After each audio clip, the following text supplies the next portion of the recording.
veis por el vídeo, estamos en una serie de apologética. Este año lo estamos dedicando a vivir la verdad y también a saber cómo defenderla. Y hoy tenemos un tema muy difícil. Es el tema del aborto.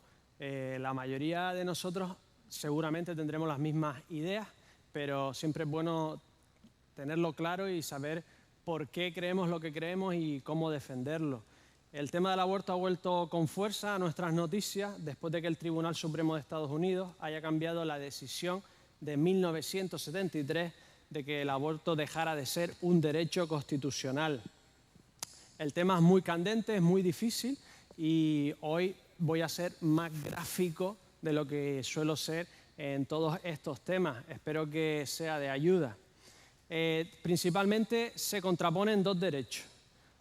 Y el tema es cuál es más importante o cuál debe prevalecer. Primero es el derecho a la vida, el derecho de un niño a la vida, de un bebé, de un embrión, de un feto, como quieras decirlo, y el otro es el derecho de la mujer de terminar con esa vida mientras esté dentro de su cuerpo. ¿Cuál es el que tiene más peso?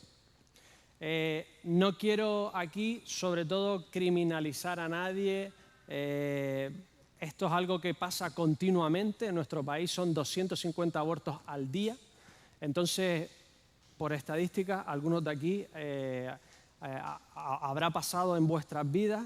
Lo que intento es traer lo que Dios piensa sobre esto, explicarlo y traer esperanza. Esperanza tanto para nosotros, para ser de ayuda a otros, como esperanza para aquellas personas que lo hayan hecho y sientan un peso en su vida. Voy a meterme de lleno en los temas más difíciles. ¿Cuándo empieza la vida? ¿Qué pasa en caso de violación o incesto? Así que voy a intentarlo hacer de la mejor forma posible. Así que empezamos con la primera pregunta. ¿Cuándo el ser humano se convierte en persona y deja de ser cosa? ¿Vale?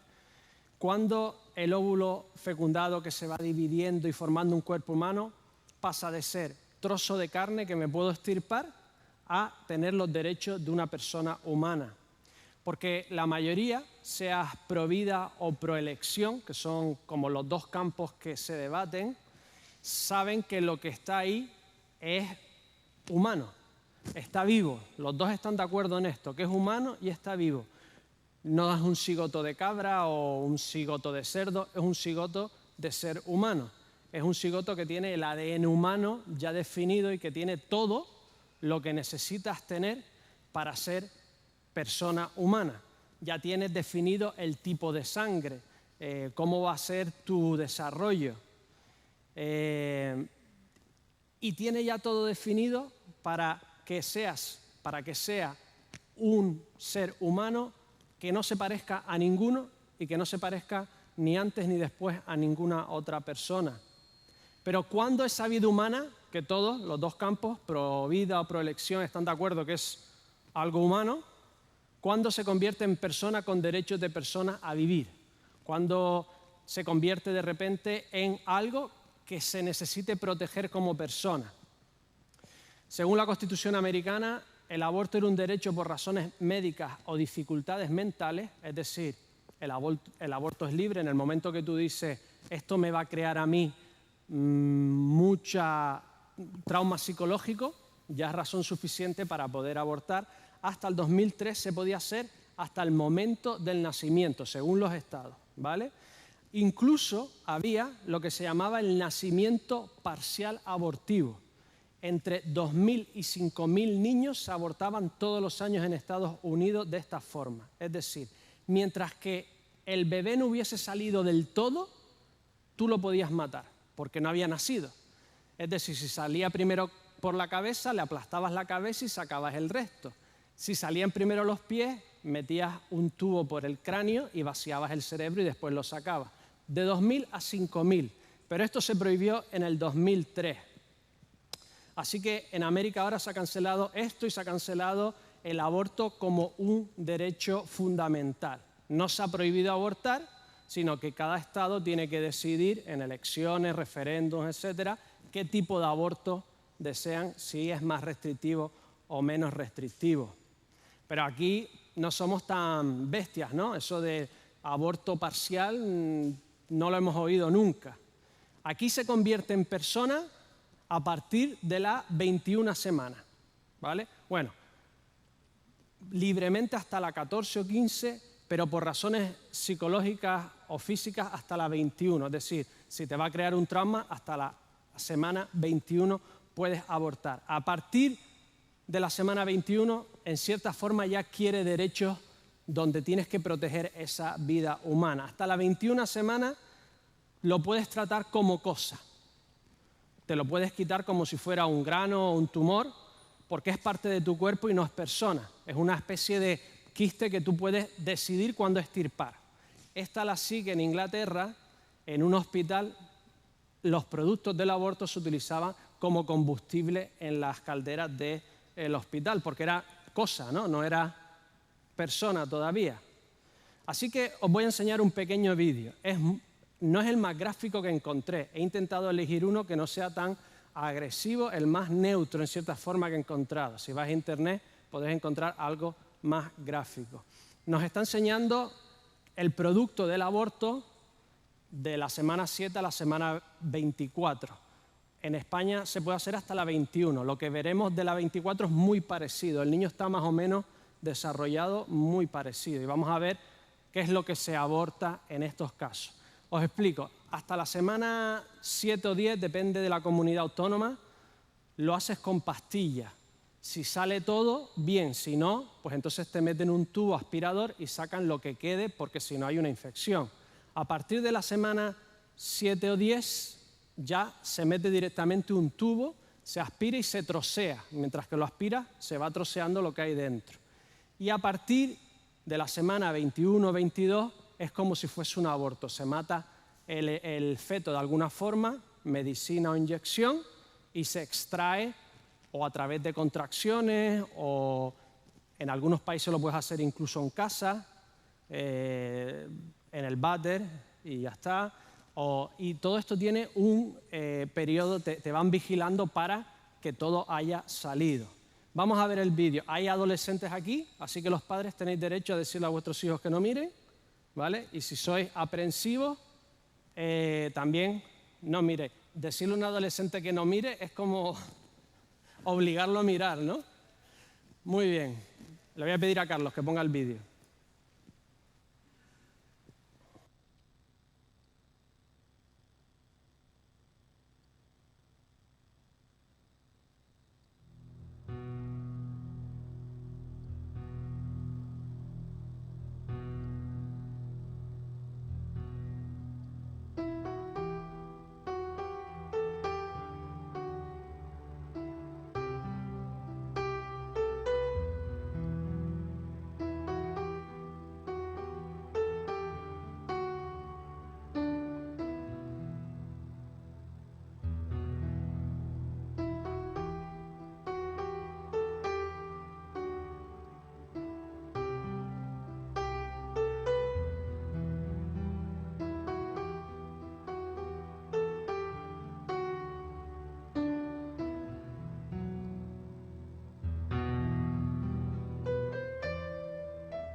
Esto es la cosa que se está abortando. ¿Por qué 21 semanas? Porque a partir de la 22 pueden sobrevivir fuera de la madre. Ahí, con las técnicas ahora, la medicina, con todo esto, se puede, un niño prematuro hay hasta de 22 semanas y cada vez se podrá conseguir más, en el que puede sobrevivir fuera de la madre en una incubadora. Por lo tanto, el criterio, en cierta forma, de por qué 21 semanas es porque el niño, a partir de ahí, con las técnicas que tenemos hoy en día, podría sobrevivir fuera de la madre. Es decir, en cierta forma, el criterio de convertirte en persona es que puedas vivir independientemente de tu madre. Ese sería el criterio. Entonces, en esta visión legal que tenemos, te conviertes en persona una vez que puedes vivir fuera de tu madre. Es decir, el criterio de convertirte en persona es que puedas ser independiente, que no dependa tu vida de la vida de otra persona. Pero si este fuera un criterio lógico, un bebé conectado a una máquina no sería persona, lo podrías desconectar cuando quisieras. ¿Y un adulto conectado a una máquina sería persona? Si es el criterio de dependencia, de que puedas vivir solo, sin depender de nadie. Un gemelo siamés que depende del hígado de su hermano, ¿es persona? ¿O podrías, como no depende, matarlo porque realmente no es persona? La verdad es que es un poco contradictorio porque lo más indefenso y dependiente es lo que más solemos intentar proteger.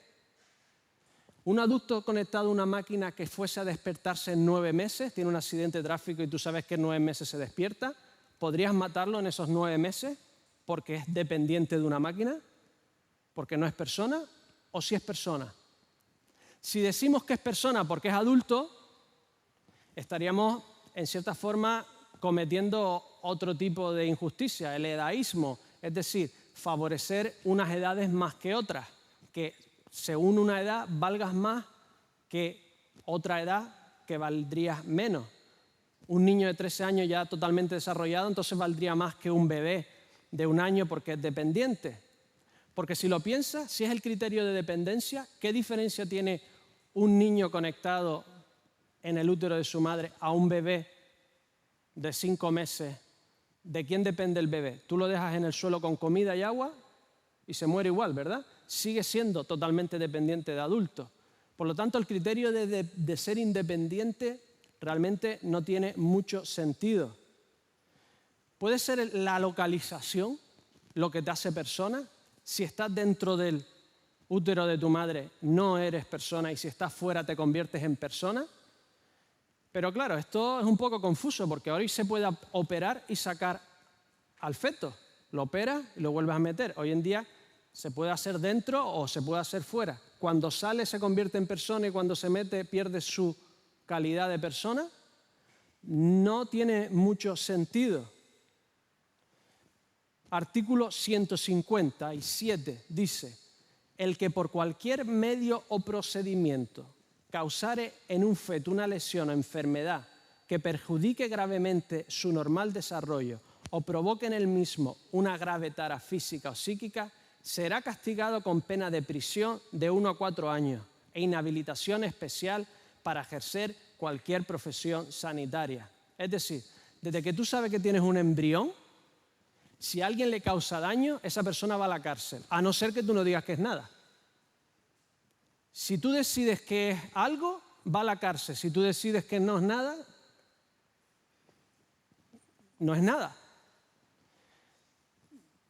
Pero esto no tiene mucha lógica. ¿A qué os suena el tipo de sociedad en el que la gente con poder decide si gente indefensa es persona o no es persona?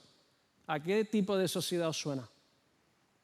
De repente, tú eres capaz de decidir si eso es persona o no es persona.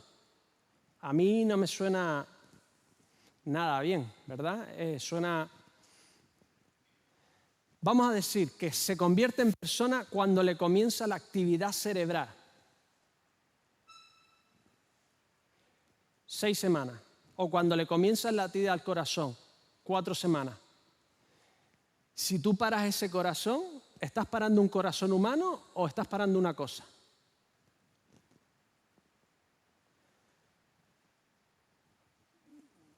Pero si es la actividad cerebral, el raciocinio, el ser consciente de que existe, hay gente muy conocida como Peter Singer o James Watson, el que descubrió, uno de los que descubrió la doble hélice del ADN, Richard Dawkins, muchísima gente que dice que tú eres persona cuando tienes raciocinio, cuando eres capaz de tener algún tipo de raciocinio o memoria de lo que está pasando, ser consciente, cuando tienes ya una actividad cerebral consciente y sabes que eres persona.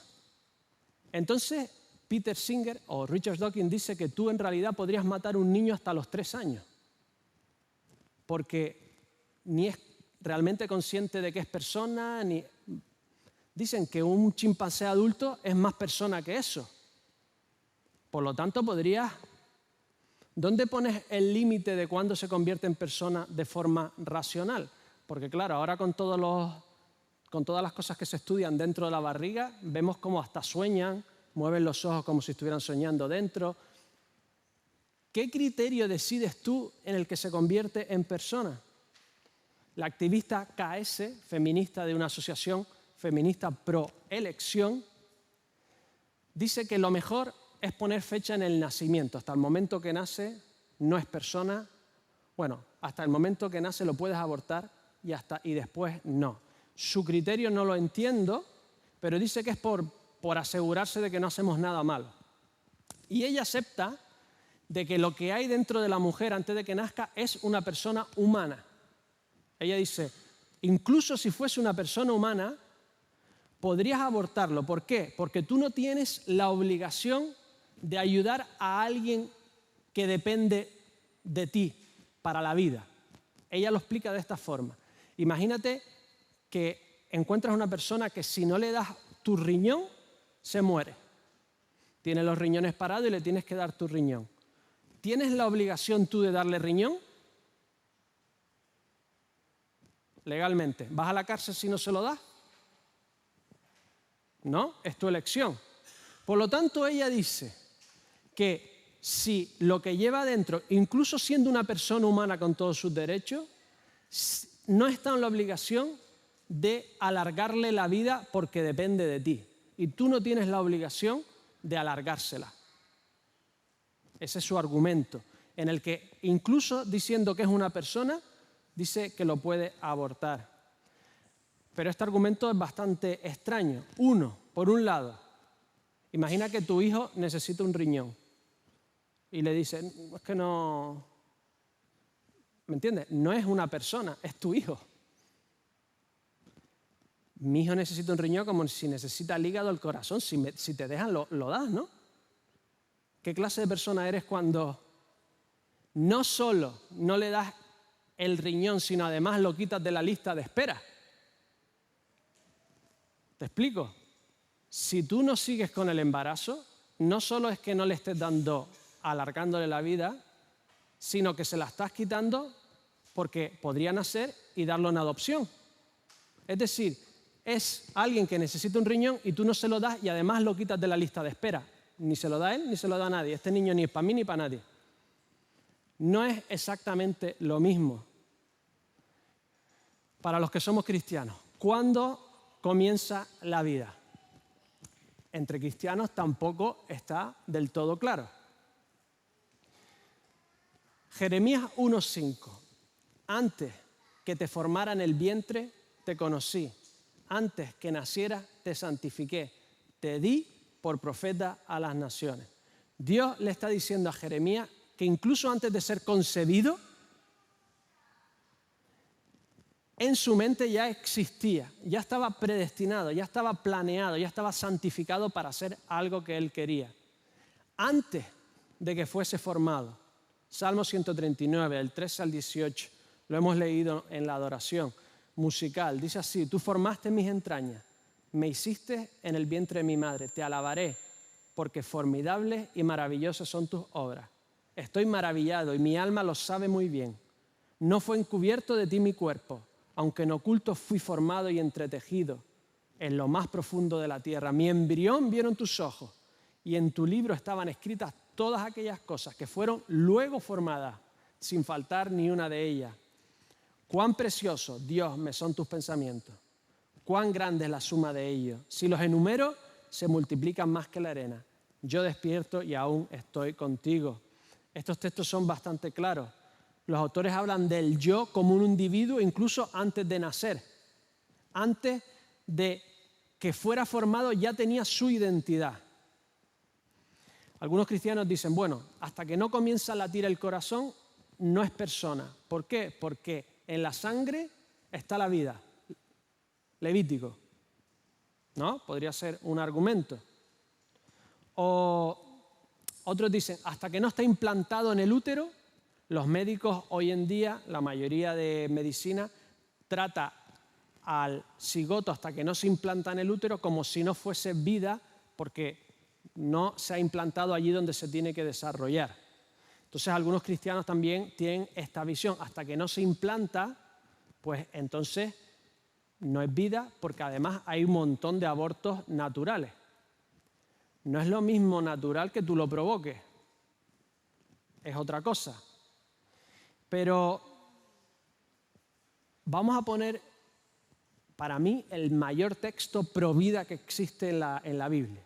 Lucas 1, 39 al 44. Dice, en aquellos días, levantándose María, fue deprisa a la montaña, a una ciudad de Judá. Entró en casa, en aquellos días se refiere después de que María concibiese, ¿vale? Según el texto parece bastante inmediato. No sabemos exactamente cuánto, pero medio inmediato parece. Entró en casa de Zacarías y saludó a Elizabeth. Y aconteció que cuando oyó Elizabeth la salutación de María, la criatura saltó del vientre. Juan el Bautista saltó del vientre. Y Elizabeth, lleno del Espíritu Santo, exclamó a gran voz, bendita tú entre las mujeres y bendito el fruto de tu vientre. ¿Por qué se me concede esto a mí, que la madre de mi Señor venga a mí? Porque tan pronto como llegó la voz de tu salutación a mis oídos, la criatura saltó de alegría en mi vientre. Lo primero de todo es que sin haberse desarrollado ya le llama Señor, ya es su Señor. Lo segundo, bíblicamente hablando, según el Génesis, somos humanos en el momento en el que tenemos la imagen de Dios. A imagen de Dios nos creó. ¿Cuándo adquirimos esa imagen? ¿Cuando somos concebidos o cuando se implanta en el útero? Si María se hubiese tomado la pastilla el día después, ¿no hubiese pecado? Porque no ha matado imagen de Dios.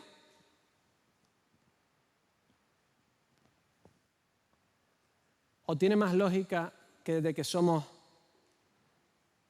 que hemos sido concebidos, ya poseamos imagen de Dios, todo lo que necesitamos para ser lo que Dios quiere que seamos? La concepción cristiana siempre ha sido, mayoritariamente hablando, que la vida comienza en la concepción humana. Porque ya tiene imagen de Dios, ya tiene todo lo que necesita para ser un humano. Por lo tanto, la única razón lógica que cristianos encontramos para un aborto es que esté la vida de la madre en peligro. ¿Por qué? Porque tienes que elegir entre una vida y otra. Es como un médico llega en una situación de catástrofe y hay ciertos criterios para elegir a qué herido va primero. Imagínate que no puede llegar a todos los heridos y hay muchos heridos. Entonces, hay ciertos criterios. Una es si es más joven y tiene más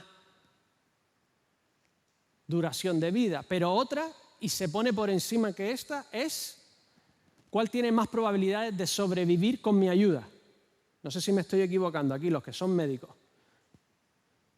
Si uno más joven está muy mal y yo pienso que haga lo que haga, no va a salir, y si lo ayudo a él, el otro que está un poco mejor y puede salir con mi ayuda, no sale, ¿cuál elijo? El que tiene más probabilidades de salir adelante. Por lo tanto, los cristianos siempre hemos visto que el peligro de muerte de la madre es un valor suficiente para poder elegir y que la madre haga esa elección, ¿verdad? La madre con el padre, etc. Pero para aquellos que creemos que que la vida empieza en la concepción, tenemos que tener mucho cuidado en ciertas cosas que ni pensamos, porque la sociedad nos las da ya hechas y nos las dan como dadas porque ellos tienen sus propios criterios. Por ejemplo, el DIU. El DIU impide que los espermatozoides lleguen a los óvulos, pero si por casualidad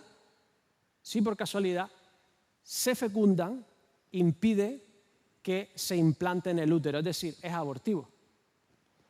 ¿Y qué pasa con la píldora?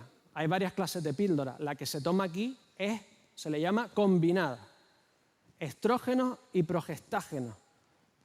Te impide ovular, pero en el caso de que ovules y se fecunde, impide que se implante en el útero. Es decir, tiene un mínimo %, pero lo tiene, de tener un efecto abortivo. Los que creemos en la vida desde la concepción tenemos que pensar cómo hacemos las cosas y de qué forma. Fecundación asistida. ¿Cuántos se fecundan y cuántos se implantan? ¿Le estás dando posibilidades a todos los óvulos que se fecundan que se implanten? Si no, estás congelando vida. La única que podrías pensar es donar a aquellos que no se fecunden. Y cuando los tienes, hacen selección si se implantan muchos o no. Todas estas cosas que nos las dan, y vamos, porque nuestro deseo de tener hijos es tan increíble, tenemos que pensar, los que creemos que la vida empieza a la concepción, en cuál es mejor opción delante de Dios. La verdad es que somos todos adoptados en la familia de Dios, ¿verdad? Puede que la adopción tuviésemos que valorarla, sobre todo los que somos cristianos, porque somos adoptados en la familia de Dios. Y si podemos hacer, y tenemos la capacidad y el dinero de hacer reproducción asistida, ¿cómo lo hacemos? ¿Cómo se puede hacer de una forma que honre y glorifique a aquel que da la vida? Así que vamos al momento más difícil de esta predicación. La razón por la que yo nunca he predicado de esto, porque yo no lo tenía claro. Tengo hija, tengo mujer, tengo hermana. ¿Qué pasa en una violación o incesto? ¿Qué pasa en ese acto tan terrible, horroroso, tan repugnante, que se quedara embarazada en esa ocasión? Polonia es el país más restrictivo de acuerdo al aborto. Está permitido abortar hasta la semana 12 cuando el embarazo resulta de un delito como violación e incesto, o cuando la vida de la persona embarazada corre en peligro. Es decir, ni siquiera en el país más restrictivo del mundo te prohíben abortar si has sido violada o has sido abusada, has sido violada, ¿vale? Pero claro, nosotros tenemos una ley mayor, ¿no? Nosotros pensamos, tenemos un juez más importante que los jueces que tenemos en nuestras sociedades. ¿Cómo lo planteamos nosotros? Y el problema es emocional, no lógico. Lógicamente, sabemos una cosa, pero claro, ante un acto tan repugnante, ya toda la teoría se nos va, ¿verdad? De repente nos ponemos en el lugar de y decimos, la teoría está muy bien, pero otra cosa es que te pase. Porque lógicamente sabemos que el pecado de los padres no debería pasar a los hijos. Jeremías 31, 29. En aquellos días nos dirán, los padres comieron uvas agrias y los dientes de los hijos tienen la dentera. No, sino que cada cual por su propia iniquidad morirá. Lógicamente sabemos que ese ser no es culpable. Y dice el Señor que no derrame sangre inocente. Pero es que eso te va a recordar todo el rato. Todos esos 9 meses te van a recordar lo que ha pasado. Otra vez, es algo emocional, porque lógicamente hablando, imagínate que alguien inocente te recuerda algo terrible que te ha pasado porque estaba ahí. Tú no lo sueles matar.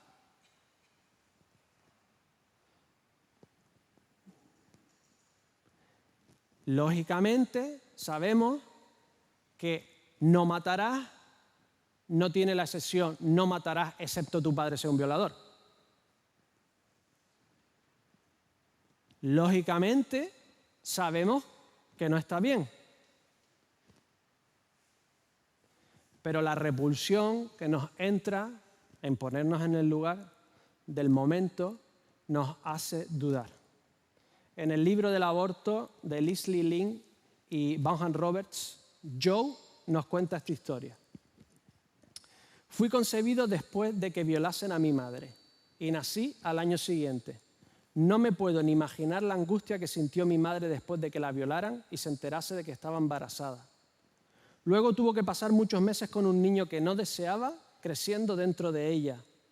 Y todo ocurrió en un tiempo en que las personas quizás eran menos comprensivas respecto a estas cosas que ahora. Sé que sufrió todas las molestias que conlleva el embarazo, junto con la vergüenza de su situación. Sin embargo, dice Joe, estoy agradecido de que me tuvo dentro de ella y me dio vida. Unos padres maravillosos me adoptaron el día que nací. Y estoy aquí hoy después de haber llevado una larga vida y feliz porque ella decidió darme luz. Sharon Foster es la presidenta de Feminists for Life, una asociación feminista pro vida. Dice que estaba en la Universidad de Vanderbilt University y la estudiante de medicina le dijo: aborto es un segundo acto de violencia contra la mujer violada, violencia contra su cuerpo y su alma. Y le dice en otra universidad una joven abogada que se llamaba Rebecca Cashlin. Era abogada y madre y fue concebida a través de un ataque sexual. Y ella pregunta a la chica: ¿merecía yo la pena de muerte? Sharon Foster cuenta en su trabajo que va a muchas universidades a hablar pro vida y se le acercó una estudiante que había sido violada por su primo tercero cuando tenía 13 años. Sus padres le facilitaron la privacidad que necesitaba y después dieron el niño en adopción. Le preguntó Sharon a esta chica: ¿por qué decidiste tener el niño con solo 13 años viviendo las peores circunstancias que le puede pasar a una persona? Ella contestó: nunca pasaría la violencia que sufría mi bebé que no ha nacido. Sharon Foster determina: esa es la fuerza de una mujer. El 85% de las mujeres que se quedan embarazadas por violación en América deciden no abortar. Por lo tanto, cuando algo así pasa, que es el 1% de todos los abortos, o sea, es algo extrañísimo, pero pasa. Cuando algo así pasa, tendríamos que respetar la decisión de la madre, porque dicen que 1 en 5 o 1 en 10, depende, 1 en 5, 1 en 6, depende del momento, de las mujeres se han sentido obligadas a abortar por sus familiares, amigos o parejas. El aborto es la forma más común de que un humano pierda la vida.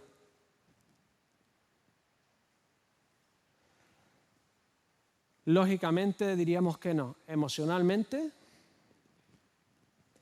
no podemos empujar a la gente a que haga lo que nosotros creemos o nos da repugnancia. Y déjame terminar. ¿Qué pasa si lo has hecho? Es tan común que seguro que aquí algunas personas han abortado o han presionado o han decidido que su pareja o han participado en la decisión de que su pareja abortara. Además de las consecuencias médicas que puede tener un aborto y psicológicas, hay algunos estudios que dicen que abortar no tiene ningún problema psicológico posterior y estudios que dicen que eres mucho más probable de tener depresión, alcoholismo, tomar drogas. Como hay estudios para los dos lados, no tengo ni idea. Me imagino quién paga cada cual. ¿Vale? Entonces, me resulta muy difícil pensar que esto al final no tiene ninguna consecuencia en tu alma. Encontré una asociación que se llamaba la Viña de Rebeca. No, Raquel, la Viña de Raquel, perdón. Y estos son algunos de los testimonios de las personas que pasaban en estos retiros para buscar perdón y sanidad. Margarita dice: mi aborto me ha dejado con una sensación de vacío. Me siento que no soy tan buena como los demás por lo que hice. Fui en contra de todo lo que creía porque me faltó coraje. Estoy enfadada con él, con mis amigos y especialmente conmigo misma. Esta Navidad habría nacido mi bebé. No puedo dejar de pensar en ello. No puedo parar de visualizar a mi bebé. John, un hombre, dice: mi esposo y yo abortamos antes de casarnos. Tratamos de dejarlo atrás, de olvidarlo, quitarlo de nuestras mentes, pero todo cambió. Mi esposa se distanció de mí, física y emocionalmente. Hacíamos todo de forma automática. Había este abismo tácito entre nosotros que simplemente no podíamos cruzar. Me sentí enfadado, solo y cuando ella lo mencionaba me sentía tan avergonzado y amenazado por ella y por mi propio dolor que simplemente necesitaba que no me hablara. Una de las encargadas de esta asociación, por cierto, nosotros tenemos una asociación, Provida, que lleva Carmen Cañizares, si alguno quiere participar, solo tiene que hablar con ella. Una de las encargadas cuenta su propio testimonio, se llama Rachel Mackenzie. Cuenta su historia y la describe como el ciclo del dolor. Dice: fui violada por mi novia a los 17 años y solo quería quitarme el problema de encima. Pero al abortar, un sentimiento de vergüenza llenó mi vida. Fui de relación en relación en una espiral de autodestrucción. Tomaba la pastilla del día después como si no hubiera un mañana. A los 22 años tuve 2 abortos más porque no quería ser madre. Pero los abortos lo único que hicieron es hacerme madre de 2 niños muertos. Eso es lo que la gente no entiende. Hasta que un día encontré la asociación El Viñedo de Raquel, que me ayudó a enfrentar mis frustraciones y a recibir el perdón de Dios y su sanidad. Porque en Cristo hay perdón total y sanidad completa. Hayas hecho lo que hayas hecho, hayas provocado lo que hayas provocado, hayas participado en lo que hayas participado. En Cristo hay perdón total y sanidad completa. Hebreos 10:14. Y así, con una sola ofrenda, hizo perfectos para siempre a los santificados. Cristo murió por ti y por mí. Si humildemente aceptamos ser limpiados por su sangre y recibir su perdón, Él ya nos hace perfectos delante de Dios, delante del único que cuenta. El juicio de los demás no cuenta. El juicio sobre ti mismo no cuenta. El único juicio que cuenta es el que hace Jesucristo en los cielos. Y si aceptas su perdón, si aceptas su limpieza, si aceptas ser limpiado por Él, Él te hace perfecto delante de sus ojos. Completamente perfecto, completamente santo, completamente impoluto, completamente limpio. Él lo hizo una sola vez en la cruz cuando murió, para toda la eternidad. Y si tú aceptas eso en tu vida, si tú te apropias, serás limpiado y hecho perfecto para siempre. Pero me viene el remordimiento y me viene la culpa. Y te miras al espejo y no te puedes ver a la cara, no te puedes mirar a la cara. Y tienes que pensar esto: si has aceptado a Jesús, cuando te miras al espejo y no te puedes perdonar, ¿sabes lo que le estás diciendo a Jesús realmente? Tu sacrificio no fue suficiente. Este pensamiento es el único pensamiento que me ha hecho a mí, en las cosas que he hecho, realmente perdonarme. Porque cuando no te perdonas, cuando no perdonas a otro, le estás diciendo a Jesús: lo que tú hiciste en la cruz no es suficiente. Tu sacrificio puede perdonar a él, a ella y este pecado y el otro, pero el mío y el de él no lo puede perdonar. Jesucristo murió por ti y por mí en la cruz. Su sacrificio fue tal que puede limpiar el pecado de toda la humanidad, del pasado, del presente y del futuro, y de 25 humanidades si hiciese falta. No hay absolutamente nada que Cristo no pueda limpiar en la cruz. Cuando te venga el sentimiento, piensa: ¿Jesucristo fue suficiente tu sacrificio? Y los que lo hemos experimentado no podemos decir más que sí. Sí, es suficiente. Tu sacrificio en la cruz es suficiente para todo. Cada vez que te viene una oleada de remordimiento, de angustia, de vergüenza, de dolor, simplemente mira la cruz y di: gracias, Señor, tu sacrificio fue suficiente. Y encima no solo eres limpiado. La esperanza cristiana es increíble, porque no solo eres limpiado, sino que se te promete que tú vivirás por la eternidad con aquellos que no vistes nacer. Se te promete que toda persona inocente vivirá con Dios. Se te promete que no solo serás limpiado y perdonado, sino que estarás por la eternidad disfrutando sin dolor, sino con todo el gozo del mundo de aquellos que no vistes nacer. Vamos a orar y vamos a agradecerle a Dios su esperanza infinita.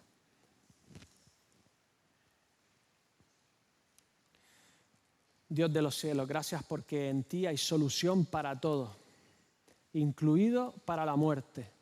Muerte que hayamos provocado, que hayamos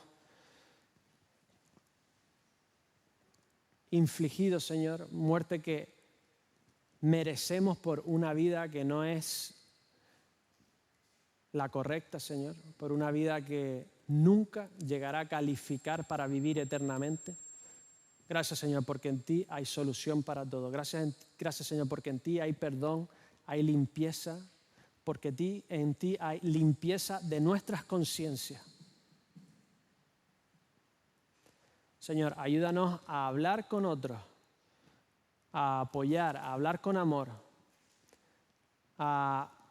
si tenemos la ocasión de hablar de este tema con alguien, hacerlo con todo el amor del mundo, sabiendo que tú los amas, que tú nos amas, que tú tienes